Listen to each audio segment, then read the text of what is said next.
Our speaker is Steve Lear. Many of you had a chance to visit with Steve when he was going around asking what people's interest is in the topic of the Middle East.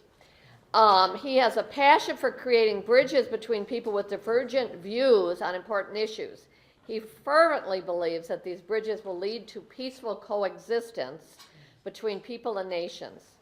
He has developed this presentation with the Jewish Community Relations Council of both Minnesota and the Dakotas.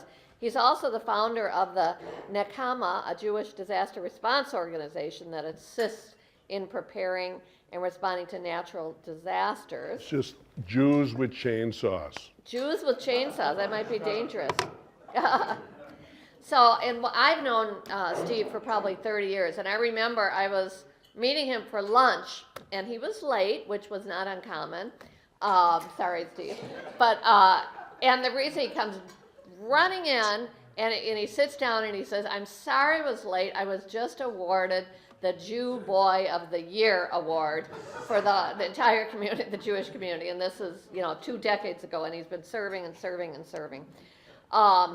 His real occupation is that as a financial advisor with a tremendously successful practice called Defiance Financial. He and his wife, Sherry, are parents of 7 children. And how that happened, they had 4 children, and his cousin and her husband, right? One had ALS, the other had cancer, and both of those parents passed away. And Steve and Sherry adopted those 3 kids, brought them from California to Minnesota to make them part of his family. And so I could just go on and on about Steve and what he's done in his life. But he said their home is a hotbed of divergent opinions on important issues where there's many bridges under construction.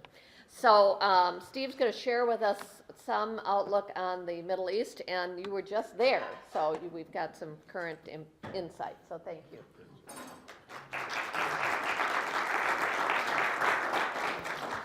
All right, first thing I'd like to do is help Andrea.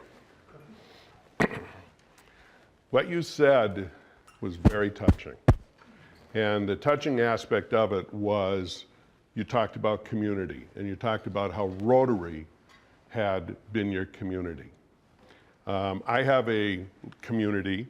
There's about 14 million of us on the planet, and we all seem to know each other, okay, which makes it very, very interesting. But the whole aspect of community, and then you tied it into philanthropy. Who here is going to die with too much money? Okay, it's, I'm not going to ask for hands or anything of that sort. But I think us in the financial service industry are actually realizing there's going to be a lot of people who are going to die with too much money, and your kids may not need all that money. Start writing checks now. One of the questions that came up to me is, how are we going to solve this issue in the Middle East? And one of the biggest challenges that we have in the Middle East, as well as in the United States, is a gap between those who have and those who don't. My feeling is that the way it's going to get solved is through the churches, the mosques, the synagogues, the social service organizations, the philanthropy. Because I don't think we're going to be able to count on the government, and corporations are really responsible just to create jobs. So Rotary does so many good things. And I've been speaking in front of Rotaries now for about 10 years. And it's the people in this room are just absolutely wonderful people with huge hearts. Crank it up by a 0. I just ask you to consider that. Just turn around and give more if you can. Okay, so I'm done with that. I hope that was okay. Thank you. Okay? Artistry is a 501c3 also. All right, so the first thing I want to do is I want to read you March 15, 2018. I was in Tel Aviv, and I had a chance to attend a funders network, a bunch of philanthropists getting together, And there was a gentleman by the name of Yuval Noah Harari who spoke. And he has written a book called Sapiens. This is the summary of his speech. In the 20th century, now this guy lives in Israel. So he lives in Israel. In the 20th century, humankind has managed to do the impossible and to rein in famine, plague, and war. Today, for the first time in history, more people die from eating too much than eating too little. More people die from old age than infectious diseases, and more people commit suicide than are killed by war, crime, and terrorism together.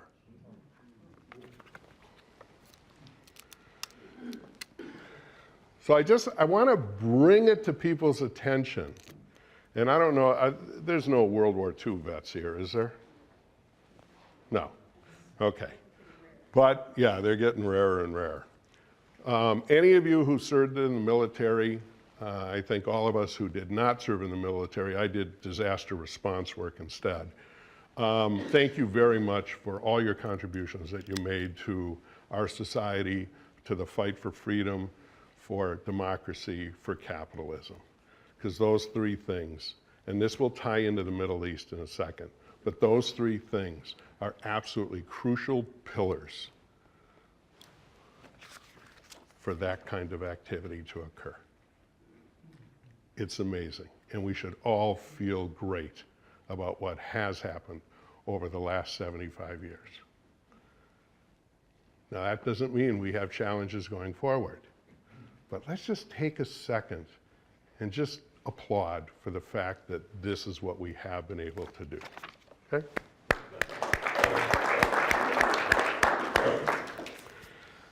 Okay, so you want to know a little bit about the Middle East. Well, here was a great question that was asked. Is it worth pursuing anything? Under the current administration, is it worth pursuing? This thing seems to be going on forever and ever and ever. Is it worth it? Who here, well, no, I'm not even going to ask who doesn't believe it's worth it. I'm going to go with the theory that it is worth it because there's 500 million people's lives at stake. So that's one. What America has done, the West has done, the thought process of democracy, freedom, and capitalism, that has turned Europe into a place where they have an EU, that has turned the Asian world into a place of growth. And the one section of our planet that seems to be having trouble moving forward is this place called the Middle East. And a question that was brought up is, can you hear me? Okay, was what is the definition of the Middle East? Somebody asked, well, why don't we call it the Middle West? And I don't know the answer. But I did want to draw my funny little map of what is actually included in the Middle East so that we can put this in context. Turkey, did Turkey rule the world for a while? The Ottoman Empire between 1417 and 1917, they basically ran this entire spot. You have Iran. They're Persian. They are not Arab. They're Persian. They speak a different language, and they have been in conflict with the Arab world forever. What is the thing that pulls the Arab world together? What is the commonality of the Arab world? What? No, they're not all Muslim. And that's something important to recognize, is that there's Christians, there's Coptics, there's all sorts of other religions within the Arab world. But what does pull the Arab world together is the language. They all speak Arabic. Now they have different versions, but they all speak Arabic. You have Lebanon, Syria, Iraq, Jordan, Saudi Arabia, and then Egypt. When did these nations come into play? 1917. Right. Okay, a little bit after 1917. Before that, everything that you see here was part of the Ottoman Empire. And after World War I, what occurred is that the British and the French, who basically lied to a bunch of these people in this region, they made all sorts of different agreements. They took a map out and started drawing lines. And they didn't necessarily take into consideration who was living in the neighborhood when they were drawing the lines. An amazing thing that occurred is the Saud family was down here. They were in battle with the Hashemite family. Well, what did the British do? They ended up giving all of Saudi Arabia to the Saud family. That's why it's called Saudi Arabia. They gave Jordan to the Hashemites. They gave Iraq to the Hashemites. And then the Hashemites ended up losing Iraq. Syria was created by the French. They created a little country called Lebanon. Why? Why was Lebanon created? Christians. A ton of Arab Christians were part of Lebanon. So that's why Lebanon was created. Then we move down into here, and you run into Israel was created because the Balfour Declaration said that England would help the Jews create a nation. At the same time, they also turned to the Arabs and said, we will help you create nation states as well. And the Palestinians left out. There was no real Palestinian movement in 1917. It didn't come into existence until about 1940 or 45. How many Jews lived here? Okay, after World War II, there was about 600,000 Jews and about 1.2 million Arabs. That's who was living here at the time. It was one place called Palestine. The reason why it was called Palestine is because in the year 132, after the Jews had given the Romans a really hard time, the Romans defeated all the Jews and spread them out all over the world. And they wanted the Jews to forget that this was their homeland. So they renamed it Palestine, with the whole hope that Jews would not ever think of this as their homeland again. Okay? Does that answer the question about what's in the Middle East? Sir? Does that answer it? Okay. So now we got 1919. Somebody asked me about 1919. Somebody's reading that book, which it's important that you at least know the background. Is it worth it? Yes, it's worth it because of these reasons. One, today Israel's providing an amazing amount of technological advancements that if it wasn't there, we would not have some of the things that we have today. Energy. There's tons of energy in the region. Third, it's a pretty cool place to go visit. Who's visited? Did you find it cool?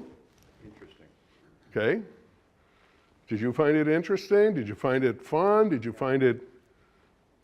Where'd you go? Me? Yeah. Egypt and Turkey. Egypt and Turkey you went to, okay. But I've been there 9 times now, and it's pretty amazing that it never gets boring. There's always something new that I see. Now, I've been to Israel most of the time. I did spend about 2 days in the West Bank this last time. I had a chance to go to Rawabi, which is the brand new Palestinian city that's being created. I had a steak dinner in Ramallah, and I had a great barbecue in Jericho. So yes, everything was about food. Okay? Okay. Any issues of whether it's important or not? You want to know why it's also important? This is the area that created terrorism. This is the area that promotes, unfortunately, a suicide bombing mentality. And this is an area of the world that we need to commit and try and get them to stop doing that. Because running around with fear makes no sense and nobody wants it. We have to think back of World War II. Germany, Japan. I mean, those two countries have completely converted to a different way of behaving. I don't see why we can't convince the fanatical arm of the Islamic world to change. And I said something very specific there. What did I say? What? Fanatical arm of the Islamic world. There's 2 billion Christians, there's 1.5 billion Muslims, and there is 14 million Jews. That's it. But I want to make it very clear that it is one part of the Islamic world that, in my opinion, is having some challenges. And what I can't figure out is whether it's economics or if it's religion-based. I think it's economics, but I'm not sure. But it's one of the big challenges that I think we're running into.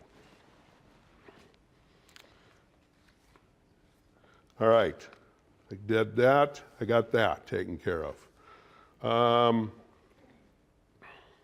Let's talk about peace, because it got brought up here. What's your definition of peace? Peace between people, not individual peace, but peace between people. What does it look like to you? Reasonable coexistence. Reasonable coexistence. Sir, what's yours? What's yours? What's your definition of peace? The absence of conflict. Okay, so here we got absence of conflict, which you would say is different than, Reasonable coexistence. right, Tolerance. you go with tolerance. Voluntary reasonable coexistence. Coexistence. Okay, anybody else want to say anything else? Sustainable. Sustainable. Sustainable. You long-term thinker, you. Okay, sustainable coexistence. Now, coexistence, do we really want coexistence? Is that all we want? You basically, you know, you're over here, I'm over here, you exist over here, I'm over here. I need your help. It would be a good start. It would. And I'm going with a theory that I'm going to put on the table that I am trying to promote, that I need your help because I'd like to get this word in the dictionary. The word's consolution. And what I've come to, it was so interesting because you said no violence. Nobody said harmony. So last time, one of the times I was there, I was with a Palestinian activist whose brother was killed by the Israeli army. And I asked him what the definition of peace was, and he said harmony. And then I had a chance, Shimon Peres had just given a speech, and he was walking through the hotel, and I had a chance to put out my hand and get a handshake. And I asked him, I said, what's your definition of peace? And he said, no violence. So here you got two leaders of this societies, and they can't agree on what the definition is of peace. I believe we are setting ourselves up for constant frustration, which will lead to anger, which will lead more to violence. I think the concept of peace, which we can't really define, isn't going to work. I like the word consolution, which I made up.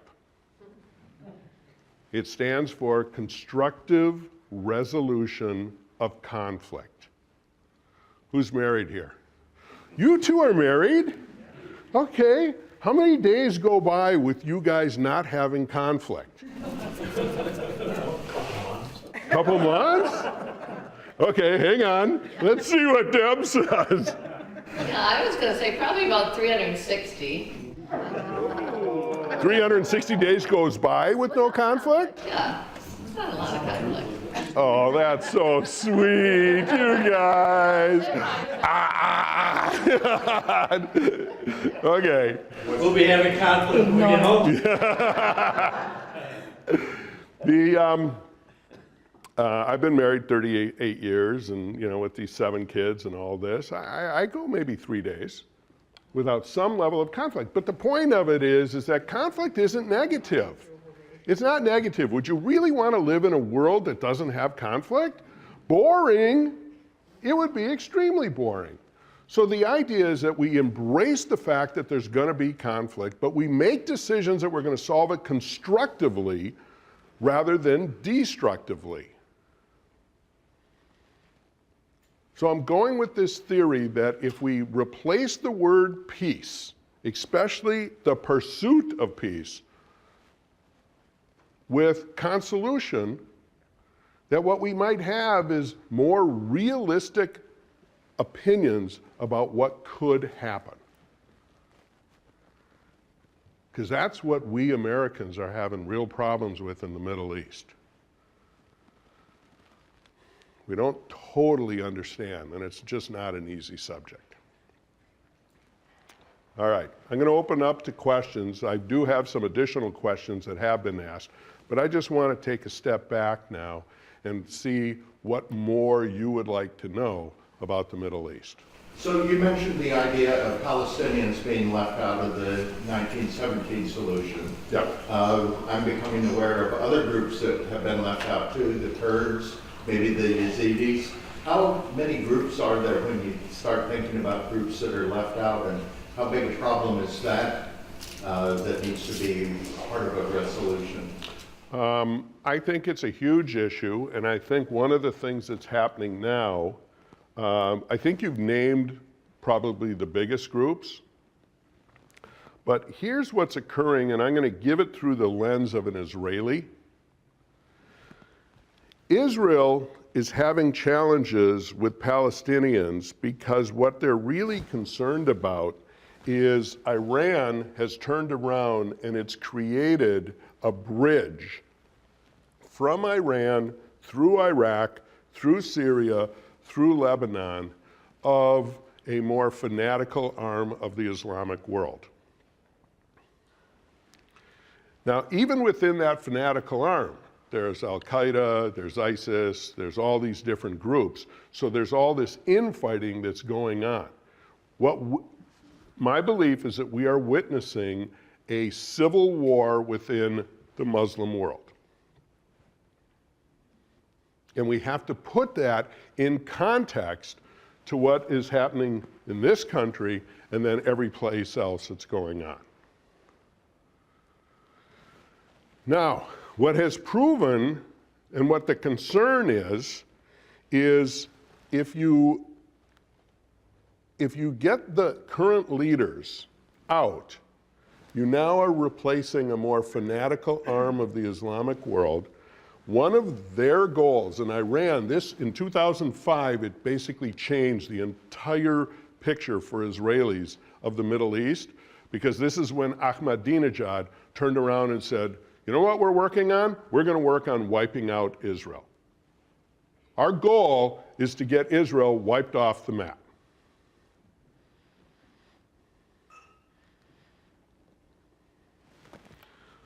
So if you have that group coming in here, then all of a sudden you have Israel, who is dealing with Syria because it shares a border with Syria, Lebanon, and then Hamas down here, which takes care of Gaza.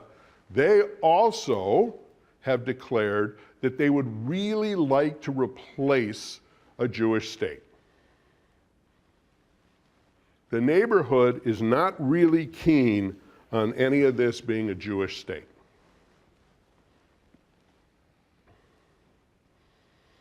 So this is, I don't know if I answered the question of who needs to also be included, but there is power vacuums that are happening all the time that are making other people nervous. Did we know that Saudi Arabia is basically in a war with Iran? Yeah. It's a Sunni Shiite division within the Muslim world. One of the groups was built on meritocracy, and the other was built on the leadership of the Muslim world should come from the blood of Muhammad. And what occurred is that they had economic deviations.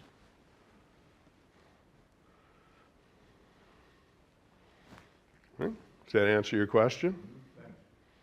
Yes? How come we don't hear anything about Jordan? Jordan has artfully done a job of kind of putting its arm around anybody who's a victim in the area and tried to take care of them. Virtually all the refugees out of Syria are in Jordan. Jordan has a peace with Israel. They consistently work on water issues, environmental issues. You know, the head of Jordan is a Hashemite, and his original role, the family's original role, was to take care of the holy sites in Mecca. So there's kind of a connection between the Saud family and the Hashemite family. I've heard for years that people want to get rid of Israel and the Jews, and I still don't understand why. Okay, so the question is, I've heard people wanting to get rid of Israel and wanting really to get rid of Jews. I'm going to tell the story this way. First of all, how do you define Judaism? So how would you define Judaism? You want me to call on somebody else? A religion. Okay, religion. How would you define Judaism? I'd say the same thing. Yeah. Say again? Religion. A religion. I'd say a cultural heritage. Cultural heritage. I asked a guy that told me he was a Jew, that very same question around the campfire, he couldn't answer. A Jew couldn't? Yeah, he really couldn't, Right. to my satisfaction. So I've always defined it as tribal. As what? A tribe? Well, there's no question it's a tribe. Okay? Now, we do have a motto, though, in our tribe. And the motto is, we put the fun back into dysfunctional. So I just want to make sure everybody knows what our motto is. Okay, Judaism, and I just had this conversation in Jericho with a PLO negotiator. He thought it was a religion. I said, no, it's a peoplehood. It's a peoplehood. It has a culture. It has certain kinds of food. It has a language. It has a holy book. It has a land. Okay? But it is clearly a peoplehood. Now, why do people want to get rid of the Jews and get rid of Israel? The Jewish nation was basically started at the Exodus, which we just celebrated. Okay? That was Passover, that was Jesus' Last Supper, so forth. But the Jewish nation was created then. What happened in the year about 50 to 100, after Jesus was born, Christianity came into existence.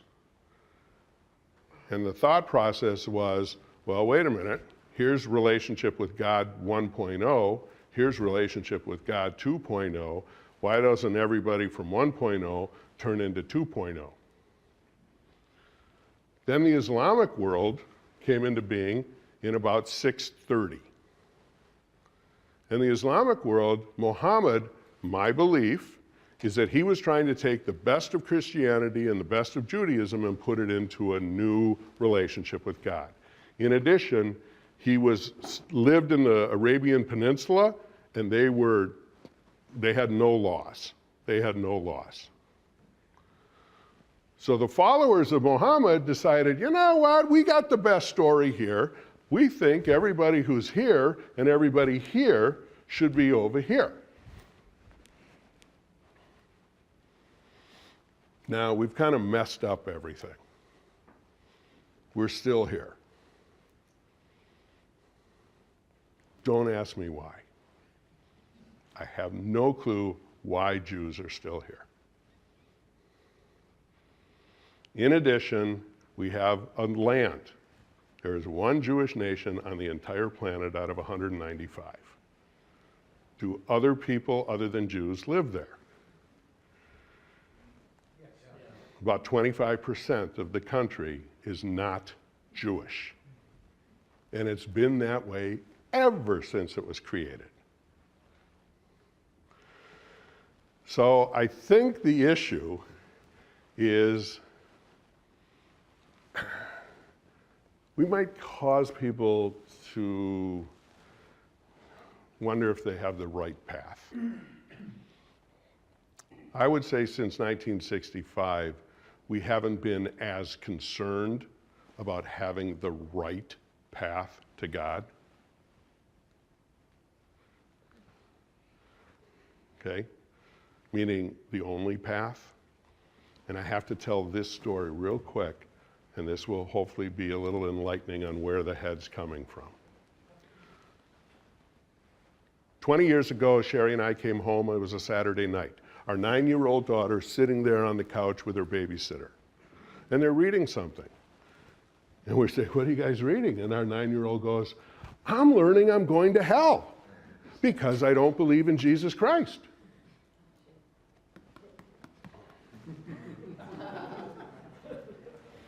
Okay, now my wife was pregnant. We were almost going to have another kid. So we turned to the babysitter and said, listen, you can't do that in this house, but we really need you and you're a good babysitter. So you have to think about whether you can not do that and then you can come back on Monday. Well, she decided no, that was her job, was to convince our kids to believe in Jesus Christ. Okay? All right, so that night, Sherry and I are looking at each other and go, oh my God, what do we do? So we called our rabbi. And the rabbi's wife gets on the phone and says, I sense trouble. What's going on? Okay? And Sherry tells our rabbi's wife, and she goes, this is a rabbinical emergency. Let me page him. So the rabbi calls and says, put Kimmy on the phone. And the rabbi explains to Kimmy, he says, Kimmy, what you have to imagine is kind of God's up on top of this mountain. And if you ever look at a mountain, what you're going to see is you're going to see all sorts of different paths on the mountain. Some that go sideways, some that go up, some that go down, so forth and so on. Your parents have picked a certain path and your babysitter picked a different path. It's okay. What's really important is just get on the mountain.